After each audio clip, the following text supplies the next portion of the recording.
Welcome to the Nurture Network podcast, where motherhood meets transformation.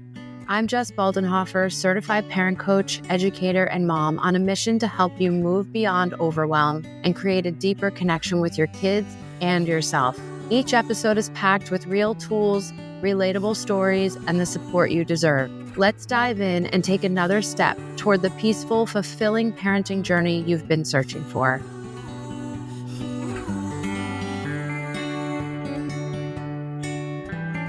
Welcome back to the Nurture Network. Have you ever noticed how often the word should or supposed to shows up in your parenting? My child should know better. She should be listening by now. I put so much time and effort into this. He should be sitting through dinner. I should be more patient. I shouldn't get so frustrated. I should know what to do. If you're anything like me, those thoughts probably show up every single day. They're so automatic that we don't even notice them anymore. But lately, I've been wondering, what if the biggest source of stress in parenting isn't actually our child's behavior or our own triggers, as we like to talk about, but what if it's the invisible expectations we're carrying of ourselves and our children? The expectations we inherited from our parents, absorbed from social media, pick up from our friends, our schools, our culture, expectations we may have never stopped to question because we were raised to be rule followers and people pleasers.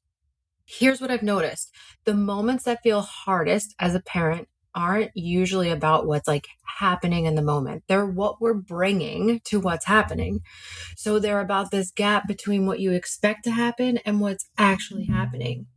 I expected we'd leave the playground sooner. I expected he'd say thank you. I expected she'd stop hitting her brother by now. So today I want to explore what I'm calling the expectation gap, the space between the picture we have in our minds and the reality that we're living. Because I don't think expectations are the problem by themselves. In fact, I think expectations can be incredibly helpful. They often reflect our values. They tell us what matters to us. The problem is that when our expectations are unconscious, we don't realize they're there, and we expect skills that haven't been taught. We expect ourselves to know things that no one ever taught us, or we expect our child to be some way and someone other than who they are.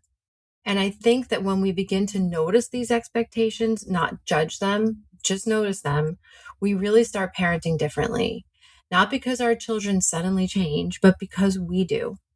So today, let's unpack where our expectations come from, how they quietly shape almost every parenting interaction we have, and why the answer isn't to lower our expectations, it's to become more intentional about them.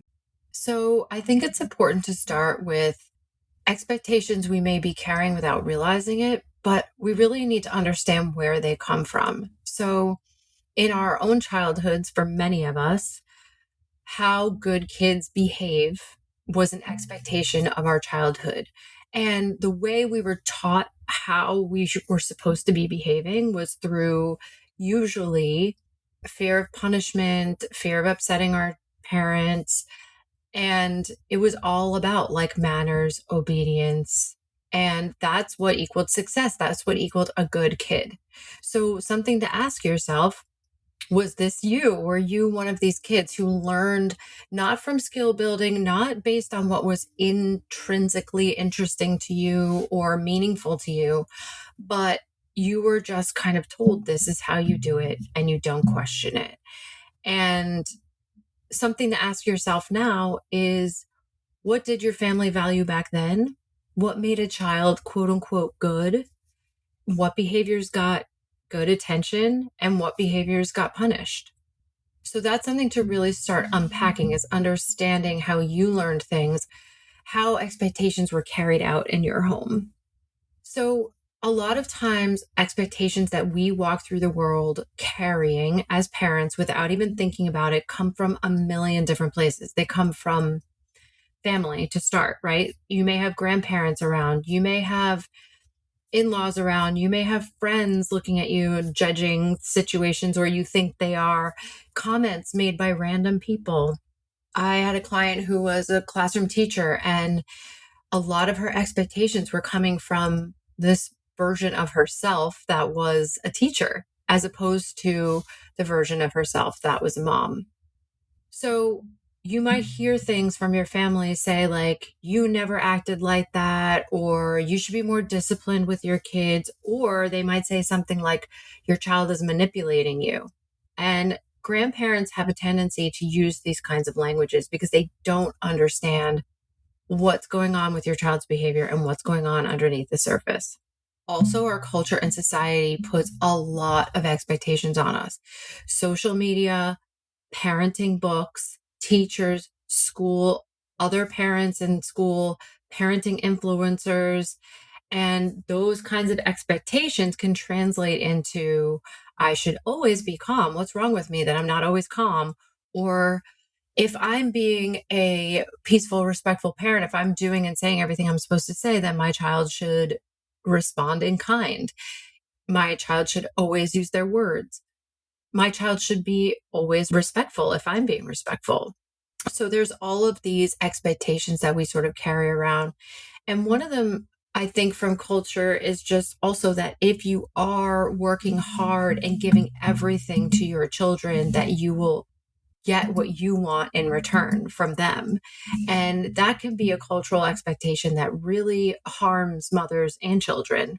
So a big like contributor to expectations is comparison. And we compare all day long without realizing it. We compare our child to siblings, cousins, classmates, random kids on the playground. We compare them to ourselves, to our partners. We compare them to their past selves, to their future selves. And a question to ask yourself in this space is, am I parenting the child I have, or the child I should have, or the child I expected to have? So even if you are constantly realizing, like, I'm parenting like a version of my child that's actually 2 years older than the one they are now, that's a really important realization. So this expectation gap is not just about the expectation that we put on our children, right? Because a lot of times when I work with parents, they are expecting their children to developmentally be able to do things that they're not able to do, or they have societal expectations and comparisons. But a big component of this is the kinds of expectations we put on ourselves as mothers.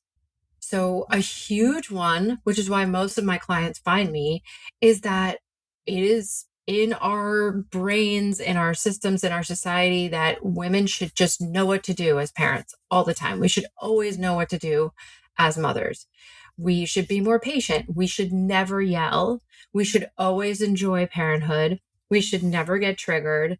And we should always know how to regulate ourselves. And we should always be calm for our children. But why? Where did we learn that mothers should naturally know all this? And also, like, what I just described is an expectation of like a not human person, right? Because humans get impatient, humans get upset, humans don't enjoy every moment, humans get triggered. So where does this expectation come from that we should shove all this down so that we can be the perfect parent?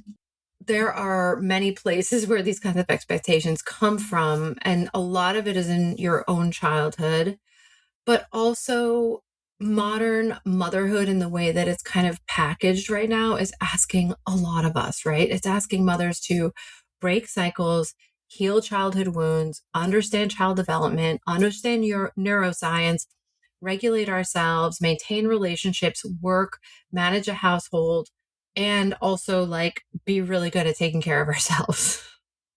So why what is it in us that assumes we know how to do all of this without support, without learning, without having the network and support network that we need to make this happen? Maybe the expectation itself is unrealistic. So raise your hand for 1 second, because I'm raising my hand really high right now. How many times have you realized that you've been frustrated with your children because you're actually just frustrated with yourself? You're frustrated with yourself that you can't get it all done and you can't do it all, or you're frustrated with yourself that you yelled, or you're frustrated with yourself that you lost your patience. So then you wind up being more upset at your kid because you feel like mad at yourself that you're not doing it perfectly and that you didn't get it right. I'm raising my hand up high. I'm guessing a lot of you are too. The next part I want to kind of move into is the expectations we put on our children. So here's the deal. It is our job as mothers, as parents, to be leaders, right? To hold the boundaries, to be clear about what's safe and what's allowed, and even be clear on our expectations for our children. However, this is a common issue, and it was for me for a long time too, where I was focused more on the endpoint of the thing I wanted my kid to know how to do. And I was focused on squashing the opposite behavior. And I was not focused enough on teaching the skill. And this has been a giant shift in my parenting over the last 12 years, where you want your kid to be able to do X, Y, or Z, or you think that you've told them a million times, so they should know it by now. But the thing is if they're not doing it, they don't know it or don't know how, right? Because for kids, even knowing in their brains, like, I should be doing blah, blah, blah. I should get up and put my shoes on every time my mom calls me to get up and put my shoes on. But there's all these things getting in the way, and nobody showed me how to manage those things getting in the way. So there's a big difference between practicing these skills and, for example, saying, okay, it's really hard for me to stop playing to get up and put my shoes on. So it's a parent's job to help the child practice the skill of stopping what they're doing. And there's a bunch of tools to help them do that. And then they practice the skill consistently. And in the education world, we call this scaffolding. So as parents, we find ways to help them building block their way to the bigger skill, right? Little version, little version, little version, practice, practice, practice, building block them. It's called scaffolding to that big skill. So examples of these skills we want kids to learn is like saying thank you, waiting, sharing, being able to sit quietly at restaurants, doing their homework without complaining, cleaning up, talking respectfully, bedtime, leaving the playground. So something to ask yourself in these moments, if your child is having a repeated hard time getting something done, are you focusing on just like, we need to just get this thing done? Or are you saying, okay, this is an issue, it's not getting done, and how do I teach him this skill? How do I teach her this skill? So I'll give you a personal story here. I have an almost 12-year-old son who has ADHD. So one of the things we know about ADHD is that executive functioning wise, I have to keep reminding myself that he's kind of 3 years behind. So one of the main areas this shows up is restaurants.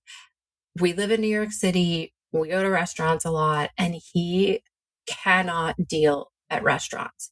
So for the longest time, I mean, he would just be super dysregulated. He would be bored. He would be acting out, and he would be kind of pushing against all societal norms in a restaurant. And a restaurant's hard for a parent, right? Because it's a social place. It's a communal place that we have to share with other people. It's a place where eating is happening. It's a place where there's people working there.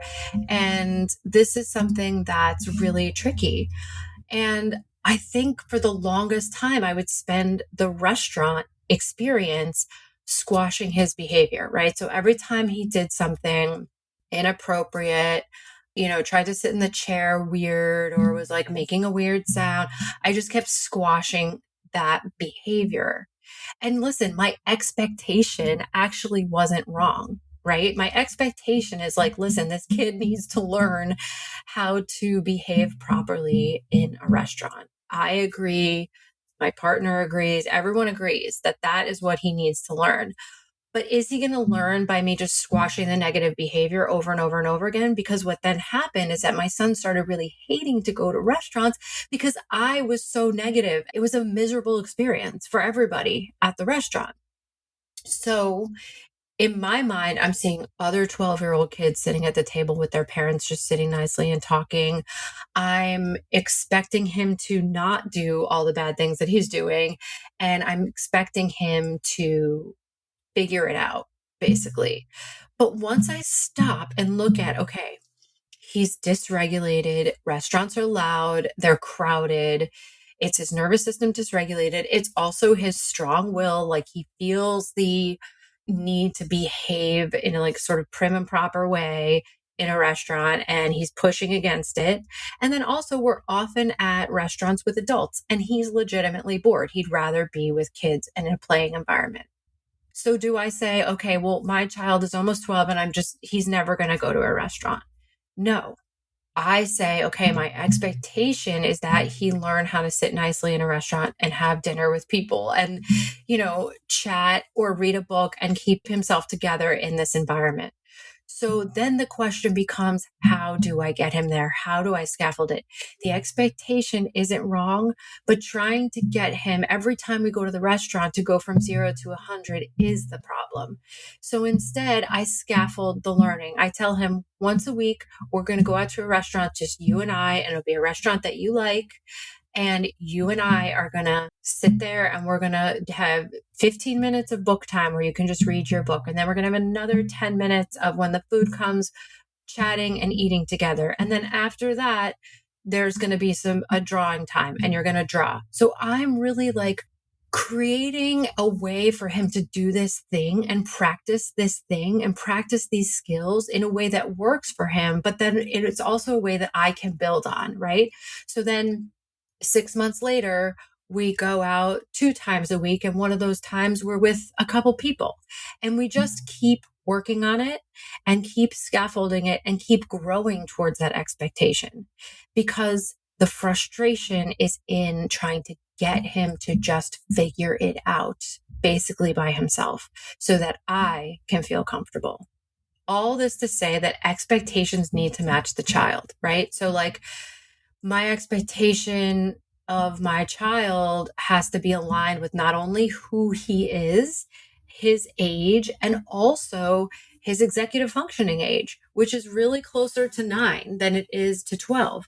So how do I build from there? It's not about kind of letting him off the hook for whatever he wants to do. It's about building from that place. So what do you know about your kid? What do you know about your child's temperament, their nervous system? Are they highly sensitive? Are they strong-willed? Are they anxious?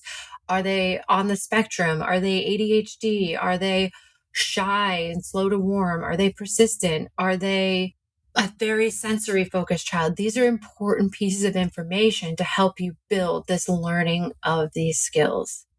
I want to give you another example of this that comes up a lot with my clients. And I think this is really important because it's a consistent thing that comes up. Clients who have young children, like let's say 4, 5, 6 years old, one of the biggest values that many parents have is empathy, right? That they want to teach their child to care about other people and to care about empathy and being empathetic. And this is, of course, a valuable expectation, right? So this is an expectation where nobody in the world would say, well, you shouldn't expect your kid to be empathetic. That's dumb, or that doesn't mean anything. Like, no, we all want that for our children. However, are we wanting it and expecting it in an age appropriate manner? For example, if you are expecting your strong-willed, anxious child to constantly be like empathetic of you or their sibling and like always looking out for them and always being kind to them, you're actually asking your child to jump over a giant developmental stage. And that giant developmental stage is that child learning empathy for themselves and learning empathy and understanding for their own self first, right? So in order to really get a child to an empathetic place, we have to really teach them the vocabulary and the sensory vocabulary of how things are feeling in their body, naming emotions, understanding their own needs. This is such an important learning for so many people. And I should do a whole nother episode about this, but it's often why so many adults are stuck in their lives because they were skipped over this part and they were taught to be empathetic of others before they even understood themselves. So this is an important part of the scaffolding and the learning that doesn't look like empathy on the outside, right? Like if I'm learning what's going on with me as a 5-year-old, and that part of that is like hitting my brother, like, yes, I have to learn how to not hit my brother, but I have to learn what's going on with me. I have to learn how to manage my own reactions and my own nervous system in order to then eventually be an empathetic person out in the world. Okay, so let's think about how to shift this in a practical way in our parenting. So, the old model is that with these expectations, we increase pressure, we increase punishment, we increase consequences, and then we hope that compliance happens. And a lot of the time, people misunderstand gentle, respectful, peaceful parenting because they think it's about lower expectations or a lack of expectations. It thinks this is about avoiding conflict and removing demands and becoming permissive. But it's not that either. We want to keep the expectation. We want to change the process. We want to scaffold the skill. We want to teach. We want to encourage practice. We want to encourage making mistakes because that's how we learn. We want to be consistent and we want to celebrate progress and we want to repeat. I would like to throw out this other example, although this again should be another episode completely, but the expectations of school can oftentimes be a very problematic expectation setup for parents because kids are all different. Even if they're the same age, they all have different brains, they all have different bodies, they all have different ways of thinking, they all have different ways of learning. And school is designed to teach us that there's one way that everyone should be and everyone should learn depending on their age. And this is extremely problematic system. And then what happens is teachers have these pressures for these benchmarks that these kids need to meet. And then the pressures get translated out to the parents. And this is, again, a whole nother episode that I will do soon. But I want you to look at the places where you could agree with your child's school about the expectation and the skill you want them to learn, but you might disagree with how they are getting them there. Are they getting them there with punishment, with shame, with lecturing, or are they seeing the skill gap and teaching and scaffolding the skills? Because as the parent, it is your job to pay attention to how they are getting your kid from one expectation to another. And also be mindful of how you, as the parent, might be allowing school to shame you or guilt trip you that your kid is not doing X, Y, or Z at school and that you're supposed to fix it in some way, or that you're just supposed to like feel bad that your kid is not where they want your kid to be. This is a problematic dynamic and it ties into this expectation piece for a lot of parents, but especially if your kid is neurodiverse. This is a very important thing to really look at. And again, I promise to do another episode about school. So, in wrapping this up and thinking about the expectations we put on ourselves as mothers, what if instead of expecting ourselves to already know how to do this or already be calm, or why can't we just be calm? How do we scaffold our own learning? How do we say, okay, this is a thing where I always react in a way that I don't want to react. So how do I inch myself towards a better place? Do I change the way I'm doing this thing with my kid to make it more pleasant for me? Do I change my expectation of them to make it more pleasant for me? Do I get support? Do I repair with my child? What am I learning about the situation and about myself? Exactly like what we would do with our children. We need to start doing it for ourselves. So I invite you to think about what expectations you're carrying today. You might even write down in a journal prompt, what is an expectation that got in my way today? Where did this expectation come from? Does it reflect my values or is it someone else's expectation? Is it an expectation for my child that is developmentally realistic? Is it realistic for who they are as a person? Am I expecting them to be able to do something that it's very clear that they can't do? And where can I teach this skill? How can I teach this skill? And how can I get support if I need it, if they need it? Who can advise me? Where can I get support to teach a skill? And am I extending myself the same grace I'm trying to extend to my child? Where do I have skill gaps? Where do I need to scaffold my own learning? You do not have to lower your expectations. You do not have to expect less from your children. And, I would argue sometimes you don't need to expect less from yourself, although I'm guessing if you're listening to my podcast, you probably do need to be easier on yourself. But remember how people learn. And this is where my education background comes in so much. People learn through repetition, support. They learn through co-regulation. They learn through making mistakes. They learn through practice. They learn through encouragement. And they learn through scaffolding. Not fear, not shame, not pressure, and not threats. So maybe this is the invitation of motherhood, not to expect ourselves or our children to already know or to do something just because we say they need to do it, but to become people who are willing to teach, to practice, and to grow together. So next time you are having a challenge like this, ask yourself, is this an expectation or is this a skill that needs to be learned? I hope this has been helpful today. Please send me a message and let me know what resonated with you, and I'll talk to you soon. Thanks for listening to the Nurture Network. If this episode resonated with you, subscribe so you won't miss the next one. Share it with a fellow mom who might need it too. Until next time, remember that nurturing yourself is the first step in nurturing your family.